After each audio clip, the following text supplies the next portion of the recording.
ল্যাংচা খাবার ইচ্ছা হলে আর দোকান থেকে নয়, এবার বাড়িতেই একেবারে পারফেক্ট ভাবে এক দারুণ স্বাদের ল্যাংচা বানাতে পারবেন আপনারই ঘরে থাকা উপকরণ দিয়ে। শুধুমাত্র কিছু টিপস ফলো করলে এটা পারফেক্ট ভাবে বানাতে পারবেন। তাই অনুরোধ রইল ভিডিওটি স্কিপ না করে দেখতে থাকুন, আর ভালো লাগলে অবশ্যই লাইক শেয়ার কমেন্ট করুন। চলুন শুরু করা যাক। বিসমিল্লাহির রহমানির রহিম। এখানে 500 মিলি ফুল ফ্যাট যুক্ত দুধ নিয়েছি, যেটাকে জাল করে একেবারে ঘন করে খোয়ায় পরিণত করে নিয়েছি। এবার একটা প্লেটে ঢেলে নিলাম, আর তাতে নিয়ে নিলাম 1 চামচ ময়দা, 1 চামচ গুঁড়ো দুধ, হাফ চামচ বেকিং পাউডার, এলাচের দানা আর 1 টেবিল চামচ পিওর ঘি।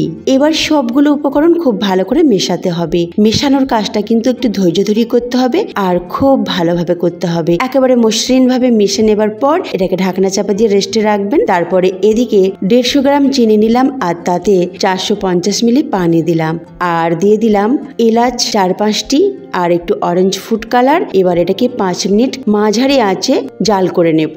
চিনির শিরাটা একটু পাতলা করব। এদিকে আমি ল্যাংচার শেপ দিয়ে নেব।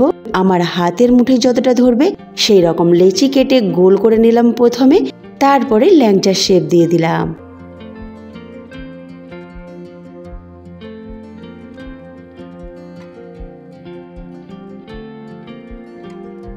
দেখুন ঠিক এই রকম হয়েছে। সবগুলো তৈরি হয়ে গেছে। এবার আগে থেকে তেল বসিয়ে রেখেছি। তেলটা একদম কম আঁচে বসিয়ে রেখেছিলাম, একদম হালকা গরম। এই হালকা গরম তেলে ল্যাংচাটাকে আস্তে আস্তে ভাজতে হবে। ভুলে গিয়েও জোর আঁচ বা মাঝারি আঁচ করবেন না। আর এইভাবে ভাজতে ভাজতে কালার এসে গেলেই সাথে সাথে তুলেই আগে থেকে তৈরি করা চিনির রসে ডুবিয়ে রাখবেন। আর এটা আমি রেখেছি প্রায় 12 ঘন্টা।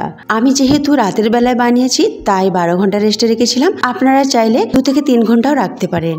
আর যদি মনে হয় ল্যাংচাটা পারফেক্ট নরম হয়নি তো 5 মিনিট জাল করে নিতে পারেন কম আঁচে। 12 ঘন্টা পর আমি আপনাদের দেখাচ্ছি। দেখুন কতটা শাইনি আর কতটা আকর্ষণীয় হয়েছে, দেখলেই জিভে পানি এসে যাবে।